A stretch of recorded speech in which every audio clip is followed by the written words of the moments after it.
So hello, I am प्रांजल और इस video में हम देखेंगे कि आप इंजीनियरिंग मैथमेटिक्स को पूरा अच्छे से कैसे ख़त्म कर सकते हो। कहाँ से क्या देखना है, कौन सा वीडियो कहाँ से देखना है, कौन सा टॉपिक स्किप कर सकते हैं, हर एक चीज़ आप यहाँ देख सकते हो कि साइड में पूरा पीडीएफ चल रहा होगा। ये डिटेल्ड पूरा आपको मिल जाएगा, तो एंड तक वीडियो को देखना और अच्छा लगे तो भाई सब्सक्राइब करना। चलो चलो देखते हैं। सो चलिए देखते हैं पूरा पीडीएफ एनालिसिस डिटेल में। तो जो हम लोग का इंजीनियरिंग मैथमेटिक्स है और ये पूरा सिलेबस होने वाला है आपका सीएससी के लिए, ठीक है। बस तो जो हमारा इंजीनियरिंग मैथमेटिक्स है वो तीन मेजर पार्ट्स में डिवाइडेड है: लीनियर अलजेब्रा, कैलकुलस और प्रोबेबिलिटी। और इसका जो वेटेज है वो 4 से 5 नंबर होता है। 4 नंबर मोस्टली होता है, कभी कभी 5 नंबर रेयरली आ जाता है, ठीक है।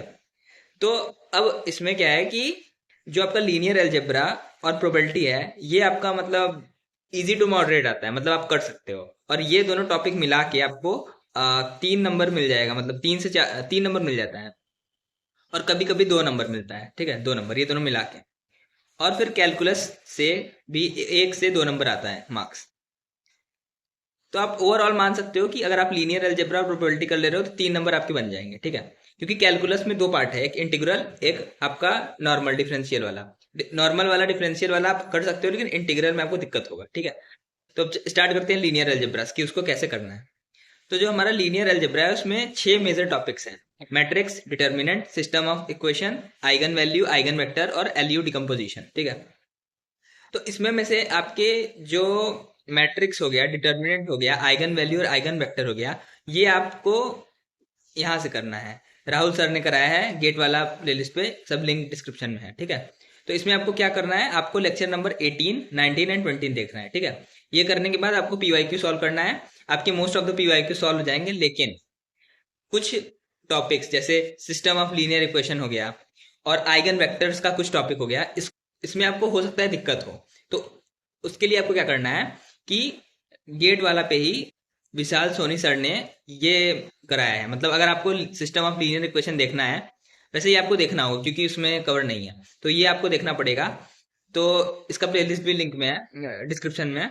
तो लेक्चर नंबर 7 आपको देखना होगा ये चीज़, यहाँ से आपका सिस्टम ऑफ लीनियर इक्वेशन हो जाएगा। इसमें क्वेश्चन कैसे आता है कि आपको कुछ दे देगा, पूछेगा कौन सी वैल्यू ए बी की कौन सी वैल्यू के लिए इसमें इनफाइनाइट सोल्यूशन होंगे और यूनिक सोल्यूशन होगा या नो सोल्यूशन होगा। ये आपने 11th 12th में किया होगा कुछ क्वेश्चन, तो यहाँ से आपको देखना है। फिर आपका जो आइगन वेक्टर है, ये देखो, ये आइगन वेक्टर, वैसे तो इसका जल्दी क्वेश्चन नहीं आता है लेकिन आ भी सकता है। तो सर ने कराया है इस प्लेलिस्ट में आइगन वेक्टर, लेकिन उतना डिटेल नहीं है।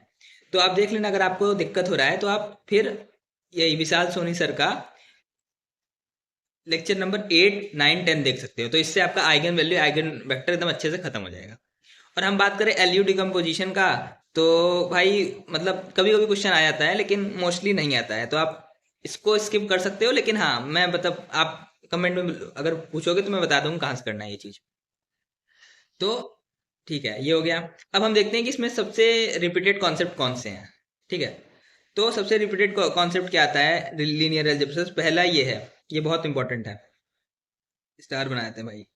Find rank of matrix. ये मतलब समझ लो 50 to 60% प्रोबेबिलिटी होता है कि ये तो आएगा ही, और ये 1 से 2 नंबर तक आ सकता है। फिर दूसरा आ जाएगा कि बहुत सारा आपको आइगन वैल्यूज दे देगा, मान लो 2 आइगन वैल्यू दे दिया, पूछ रहा है तीसरा कौन सा होगा, तो ये दूसरे टाइप का क्वेश्चन हो गया ये वाला।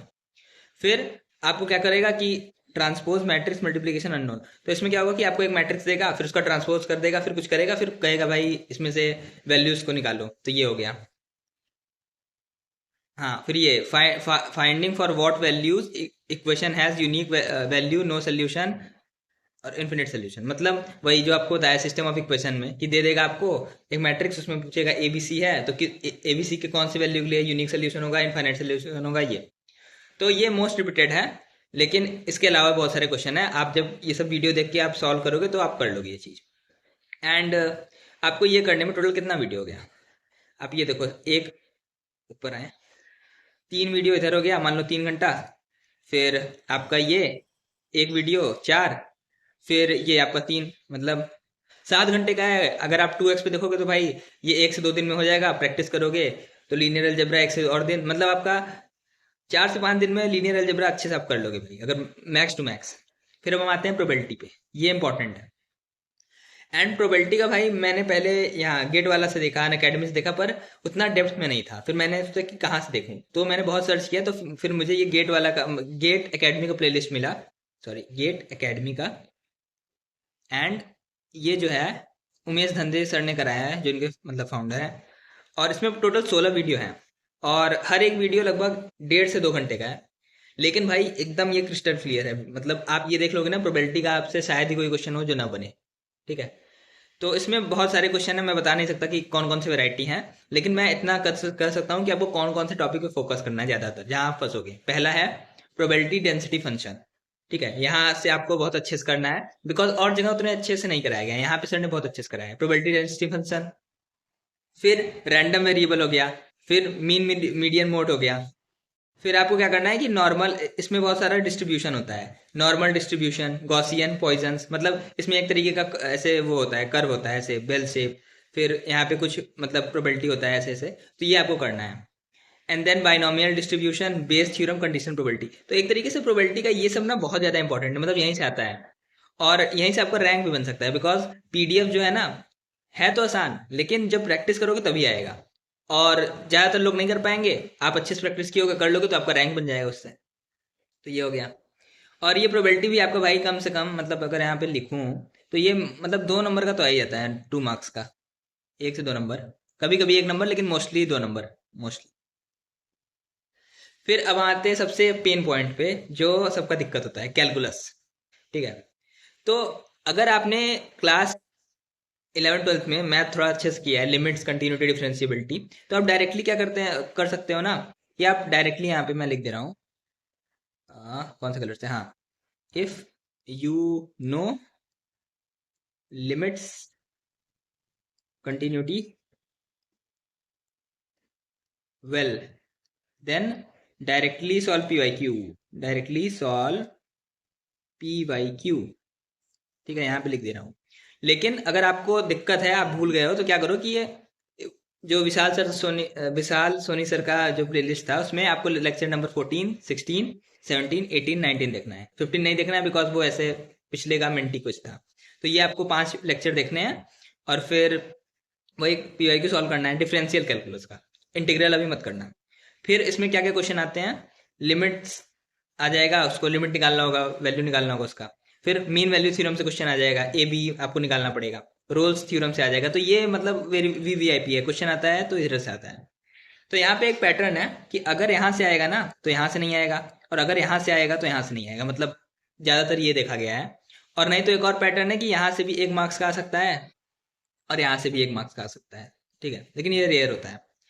और फिर अगर हम बात करें इंटीग्रल कैलकुलस की, तो देखो यहाँ पे मैं एक सजेशन दूंगा कि हो सकता है इंटीग्रल आपको हार्ड लगे। ठीक है, तो अगर आपके पास टाइम कम है ना, तो इसको आप स्किप कर सकते हो। अगर आपके पास टाइम नहीं है तो आप इसको स्किप कर सकते हो, ये चीज़। और ठीक है, अगर आपने सोचा कि मुझे करना है तो कैसे करना है, तो यहाँ पे अपना राहुल सर जो है, राहुल जोशी सर, जो प्लेलिस्ट में शुरुआत में बताया था, वहाँ से आपको लेक्चर नंबर 13 से लेके 17 तक देखना है। ये देखने के बाद आपको सॉल्व करना है, आपके मतलब क्वेश्चन लगने लगेंगे।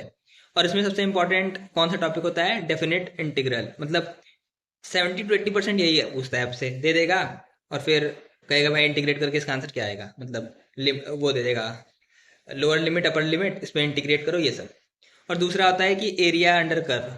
इसमें क्या होता है कि एक इंटीग्रेशन सॉल्व नहीं करना होता है, मतलब ऐसे सॉल्व करना होता है आपका, 2 3 इंटीग्रेशन होता है, एक इंटीग्रेशन, 2 इंटीग्रेशन, 3 इंटीग्रेशन, फिर यहाँ पे कोई फंक्शन होता है, ऐसे सॉल्व करना होता है ये चीज़। तो ये थोड़ा सा टाइम टेकिंग है, इसीलिए अगर आपके पास टाइम नहीं तो स्किप कर सकते हो। तो ये था पूरा ओवरऑल आपका चीज। और अगर आप ध्यान से देखो, तो जो प्रोबेबिलिटी है आपका यहाँ पे, ये थैंक यू लिख दिया है, चलो अच्छा ये लिख दे रहा हूँ। तो आपका जो लीनियर अलजेब्रा है, लीनियर अलजेब्रा, वो आपका कितने टाइम में खत्म हो सकता है, 4 से 5 दिन में, जो हमने हम बताया, डेज। फिर जो प्रोबेबिलिटी है भाई, ये टाइम लेगा, प्रोबेबिलिटी। इसमें 16 लेक्चर है, 2 2 घंटे का, तो मैं मान के सकता हूँ भाई 7 से आप 10 दिन ले सकते हो उसमें। ठीक है, बहुत ज़्यादा। और आपको पैरेलली और सब सब्जेक्ट करना है इसी के साथ। और फिर आपका कैलकुलस, कैलकुलस में भी मान लो भाई टाइम लगेगा आपको। अगर आप इंटीग्रल कर रहे हो, अगर आप नॉर्मल कर रहे हो लिमिट्स वाला, तो आपको मैक्स टू मैक्स 3 से 4 दिन लगेगा। ये आपका हो गया इफ डिफरेंशियल ओनली, डिफरेंशियल और अगर आप भाई प्लस करते हो इंटीग्रल को, इंटीग्रल, तो ये मान के चलो भाई फिर से आपका 1 वीक लगेगा, 7 डेज। तो ये जो पूरा दिन आ रहा है, मतलब आप मान के चलो कि पूरा सिलेबस आपका 17 से 20 दिन तक में आपका हो जाएगा, मैक्स टू मैक्स, मैक्स। तो भाई इसमें क्या है कि आपको अच्छे से प्रैक्टिस करना है। इसमें ये नहीं कि वीडियो देखते रहो हो जाएगा, प्रैक्टिस बहुत करना है। प्रैक्टिस करो, प्रैक्टिस करो, प्रैक्टिस करो, हो जाएगा, ब्रूस ली बनो। कम करो लेकिन अच्छे से करो। चलो, ऑल द बेस्ट। तो भाई अगर आपको लगता है कि मैं आपका मतलब ऐसे मदद कर पाऊंगा, 3 से 4 महीने बचे हैं ज़्यादा, मतलब आपको कहाँ से क्या करना है, कौन सा टॉपिक स्किप कर सकते हो, और हर एक सब्जेक्ट में क्या पढ़ना है, कहाँ से पढ़ना है, कौन सा चीज़ हार्ड है, वो सब जानना है, और आपको एक तरीके से एक मेंटर चाहिए होगा 3 से 4 महीने के लिए, तो भाई इस चैनल को सब्सक्राइब कर लो। अगर आपको सही में लगता है कि मैं मदद कर पाऊंगा तभी करना है, ऐसे नहीं। और एक टेलीग्राम चैनल मैंने बनाया है, वहाँ पे आप ज्वाइन कर लो। वहाँ से मैं आप लोग से इनपुट लेता हूँ कि आपको कहाँ दिक्कत आ रही है, क्या वीडियो आपको चाहिए, हर एक चीज़, ठीक है। तो एक सजेशन है कि भाई अब 1000 वीडियो मत देखो, अब एक आप स्ट्रेटजी का देख लिए हो कैसे क्या करना है, उसको फॉलो करो, अच्छे से पढ़ो भाई। 3 से 4 महीने हैं, अभी भी आप भाई 45 से 50 नंबर ला सकते हो। तो हार्ड वर्क एंड भाई अच्छे से करो। बाय।